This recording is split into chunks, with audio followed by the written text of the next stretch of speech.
You guys know you guys are around. For the guys that was around every day, I try to do whatever I could do to help the kid out, be the best player he can be. Try to help him, be a better leader, be a better scorer, a better floor general, a better defender, a better passer, getting guys involved, a better leader vocally. I try to give him everything and give him as much of the DNA as I could, because like I told you guys throughout the season, at some point when he was ready to take over the keys, I was ready to give them to him.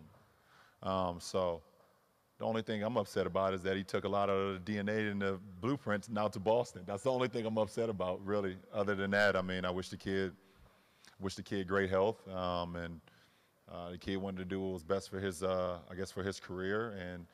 And I give credit to our GM, Kobe, and our to the ownership for granting that for him. So other than that, I don't really have much. I don't really have much more to say. Like I said, with so many different emotions. I just hope that I was I try to do whatever I could, just try to help the kid be as great as he could be or as great as he wanted to be, and and that's it. LeBron, Nick Michaels, WRGM. What advice do you have for Kyrie now that he is in Boston and he is the guy? What kind of pressure will he have, and what advice do you have for him that you would like to tell him? No, I don't have any advice for him now. I got no advice for him or any other people that's on any other team. No, listen, man, we trying to win a championship here. I don't have time to give advice to other guys.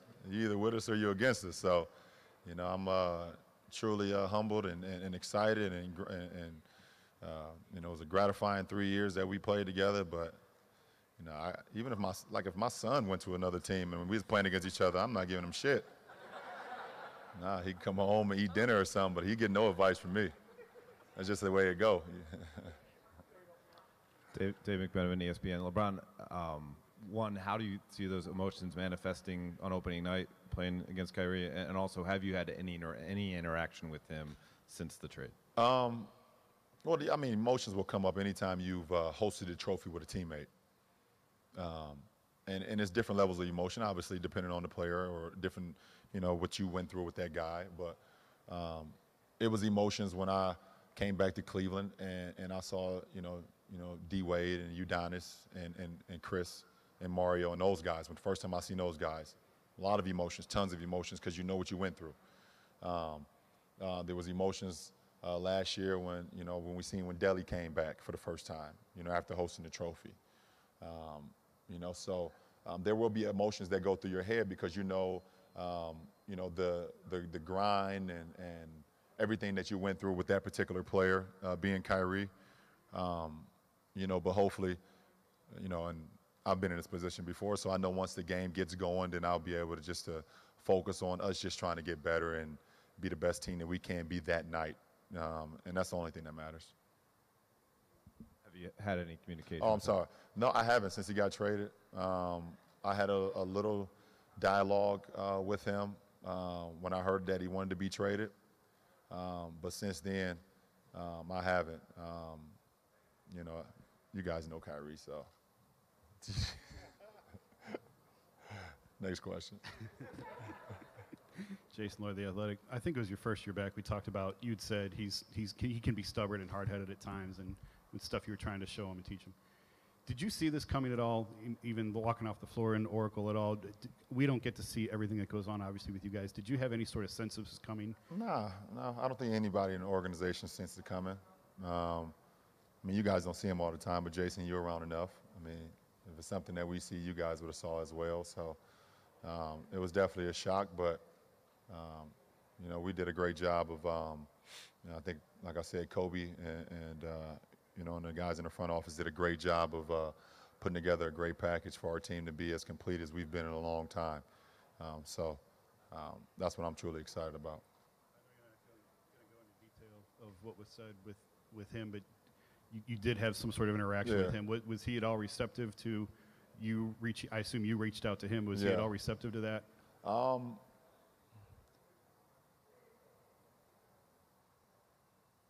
reached out to him because I just wanted to get a little insight on, why he felt like he wanted to move on, and and it was,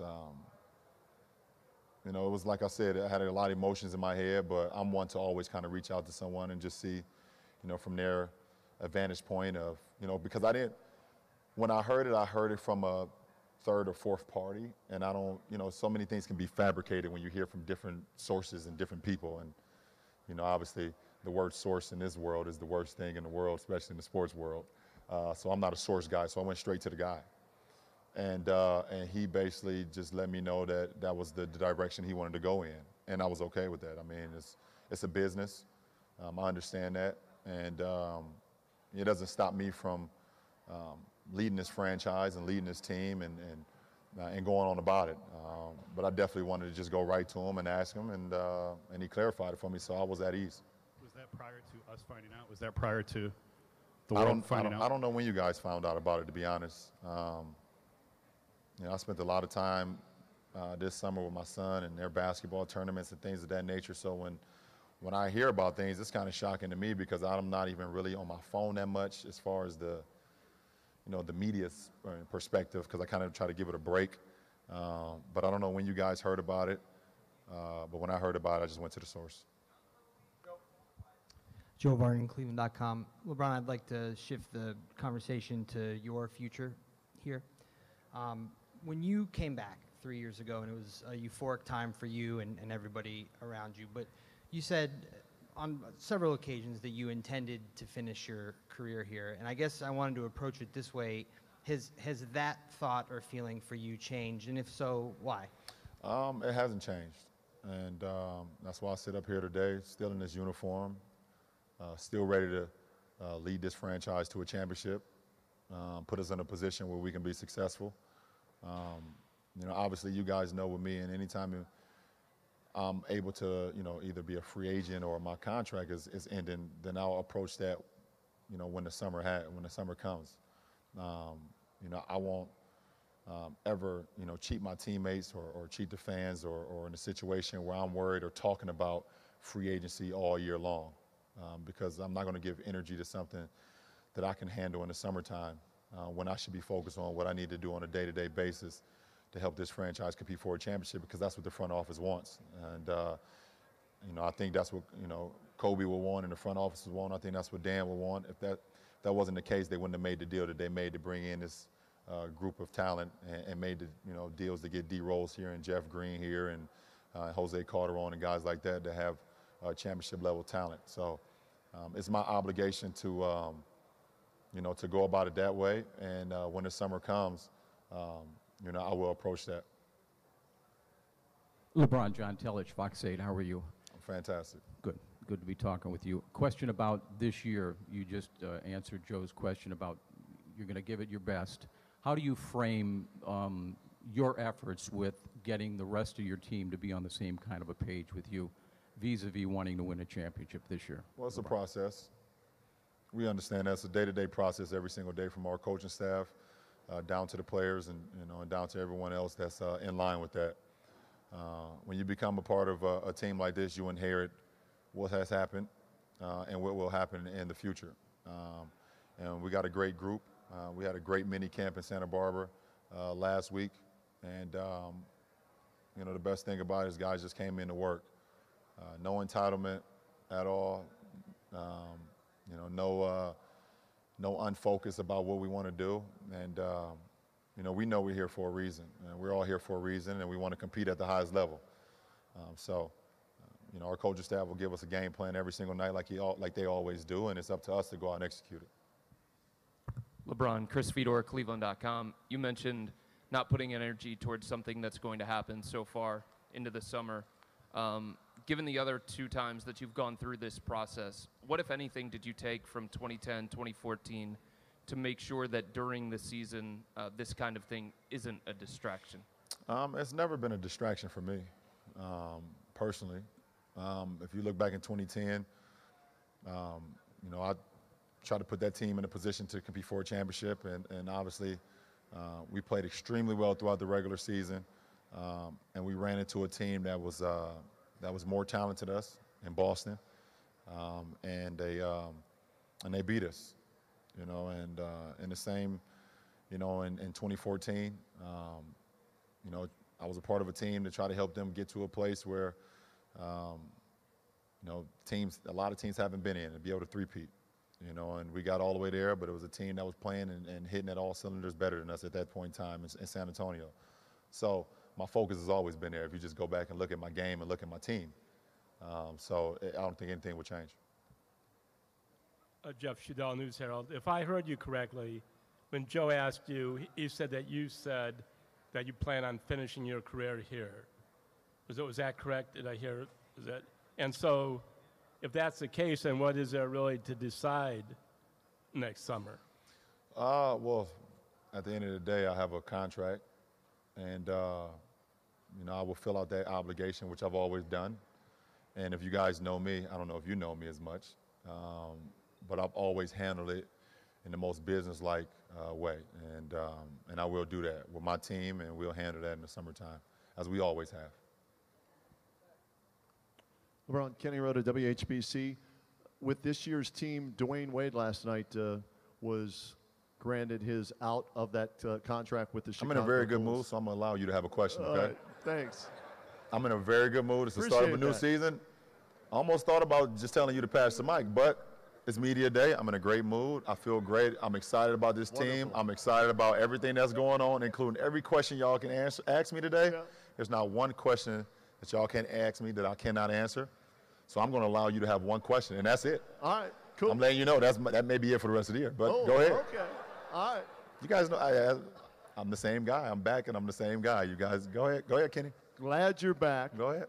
Dwayne Wade last night gets the buyout. He's a free agent. Is this somebody that you will reach out to? A lot of, you know, different parts to the team this year. This could be another part that's added. Is this a player you're going to reach out to and talk to the front office about bringing to this team this year? I would love to have D Wade a part of this team. I think he brings another championship DNA, a championship pedigree. It brings another playmaker to the team who, you know, can get guys involved and can make plays and also just has a great, you know, basketball mind. And, you know, I think, you know, it would be great to have him here. And, you know, obviously, you know, our front office has done some great things, you know, throughout this summer. And, you know, so obviously I've talked to D Wade throughout the whole summer, and I probably will reach out to him as well, but it's really not up to me. It's kind of up to D Wade. If he can clear waivers, then it's up to our front office. But I hope that we can bring him here. I would love to have him. You're welcome. Brian Windhurst, ESPN.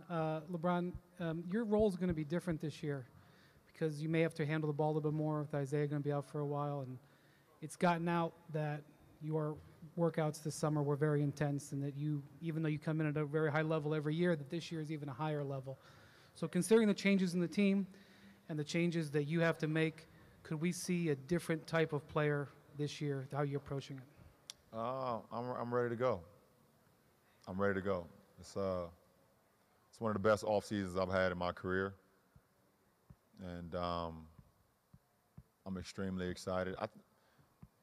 I think that what got me more excited about the game of basketball is actually being with my sons over the summer and watching their AAU games. And you've probably seen a couple of videos when I was not nice dad throughout the course of some of those games. But the basketball Jones and the basketball fever was put back in me early in July. And it's crazy to say that my 12-year-old and my 10-year-old can inspire me, and they did.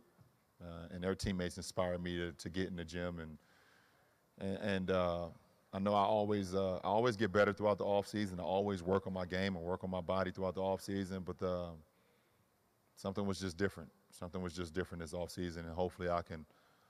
You know, I'm not here to talk about it because that's not what I do. I put it on the floor. Your feelings on individual awards are well known. Way you finished in the ratings the last few years are well known. But with the differences in the league and the way the league has changed, there may be a window this year for you to maybe make a statement. Do you see that? I got a window? You have a window. Yeah. I don't like a window.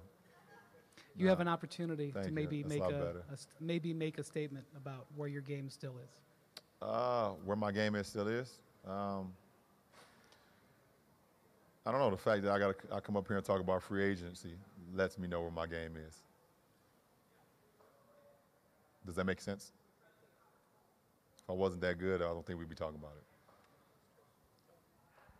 LeBron, Tony Zarella, Cleveland 19. If I could shift gears now to the sports and politics continuing For sure. to collide. For sure. We're seeing more and more groups, but and actually more peaceful, larger groups in the NFL, certainly. Yeah. You spoke out the other day. Are you hopeful that positive change is coming, or do you feel the divide is growing greater? Well, first of all, I salute, like I said yesterday, if you guys see my social media platform, I salute the NFL, the coaches, the players, the owners, the fans, everyone that had anything or any association with the NFL yesterday. It was unbelievable. It was solidarity, and there was no divide. There's no divide, even from that guy that continues to try to divide us as people. And like I said on one of my social media platforms a couple days ago, the thing that kind of frustrated me and pissed me off a little bit is the fact that he used sport. He used the sports platform to try to divide us. And sports is so amazing what sports can do for everyone, no matter the shape or size or race or ethnicity or religion or whatever.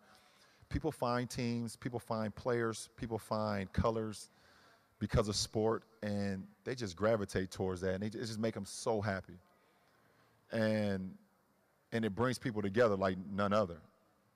And I'm not going to let, while I have this platform, to let one individual, no matter the power, no matter the impact that he should have or she should have, ever use sport as a platform to divide us. And then you go to the other side, and when you don't talk about sports, and they try to divide us from that side as well. And the one thing that I can say and just think about is how can we personally, throughout everything that guy is doing, no matter if you voted for him or not, you may have made a mistake, and that's okay.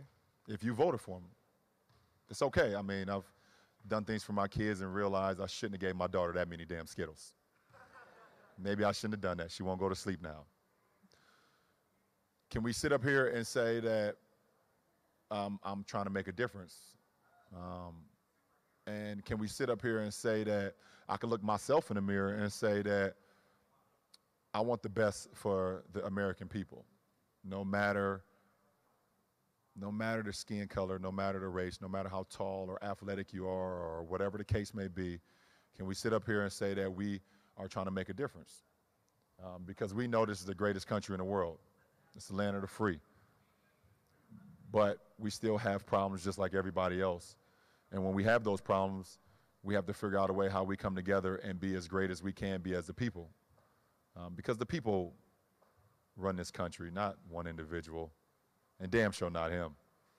Yeah, so as I got this platform and as I have a way to inspire and I have a way for my word to be bond. I will lend my voice, I will lend my passion, I will lend my money, I will lend my resources to my youth in my inner city and outside of my inner city to let these kids know that, there is hope, there's greater walks of life, and not one individual, no matter if it's the President of the United States or if it's someone in your household, can stop your dreams from becoming a reality. From LeBron James at the podium to Cavs head coach Tyronn Lue right here on set. Good to see you. What do you got there? Airheads. Yeah, I got it from the kids. It looks delicious. Yeah. That's why everybody's going to that table. Yeah. How was the off season? It was great. Yeah. It was short and sweet, but I had a chance and opportunity to go back home a few times Nice. to Mexico, Missouri, Right. to Kansas City, Missouri, see my family. So it was a great off season. It's more times I've been home and a lot. I've been home. I usually go home once or twice a summer, but this summer I went home like 4 times. So it was great. course, it was a boring, uneventful summer around here. Only a few things going on. As different core this season for you, Teron, different pieces come in. Usually we see, a couple of new players, handful of new players, but it hasn't affected the core since Right. you've taken over as the head coach. As that takes place over the summer, what changes for you? I mean, all of a sudden, are you scrapping different things you wanted to do and thinking about new ways you want to attack, or how does that unfold for a coach as moves are made over the offseason? Well, you always want to be able to cater to your team. Mm-hmm. I think as a coach, and if you're going to strive to be a good coach, you got to run stuff for your personnel. Right. You just can't run your system because it's your system, So we have some different things we're going to do, but for the most part, we're going to run the same thing. I picture Kyrie and Isaiah being a lot alike, as far as being able to shoot the basketball, run pick and roll, getting to the free throw line. Loves the big moment at the end of the games in the fourth quarter. And Derrick Rose, getting to the paint, averaging 10 points a game in the paint last year, top 3 in all guards. Yeah. So it's not going to be that big of a change, but we're going to do a couple things different. But for the most part, it still kind of, caters to what we do. Kyrie and, Isaiah, pretty similar as far as scoring the basketball. You mentioned at the podium that, and it makes sense, we talked about it here, that you're not even concerned about the Warriors right now. It basically is the Eastern Conference and how the team is going to come on the court and all the new pieces and everything. What's the process like? Is this like a step-by-step of the things you want to get straightened out, like by position, by the way the team is going to be playing with the ball? What's the process there?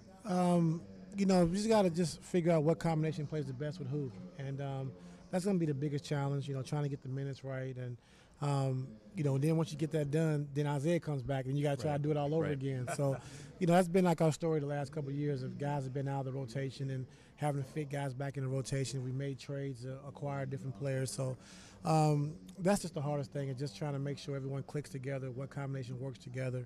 And then when you get that figured out, someone else comes along. Right. So, but I love the group we have. I love the team we have. I'm very talented. I'm very versatile.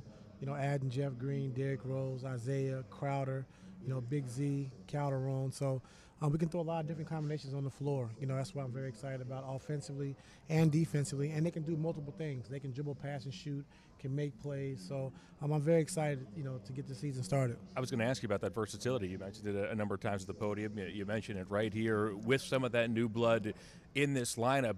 Does that allow you to do things that you haven't been able to do in the previous couple of seasons here with this seemingly deeper bunch? Yeah, we're going to do some different things. Yeah. And I'm very excited to see how it looks and how it works. But like I said, we got guys who can do multiple things. And not saying anything was wrong with the teams we had in the past, right. Which were great teams.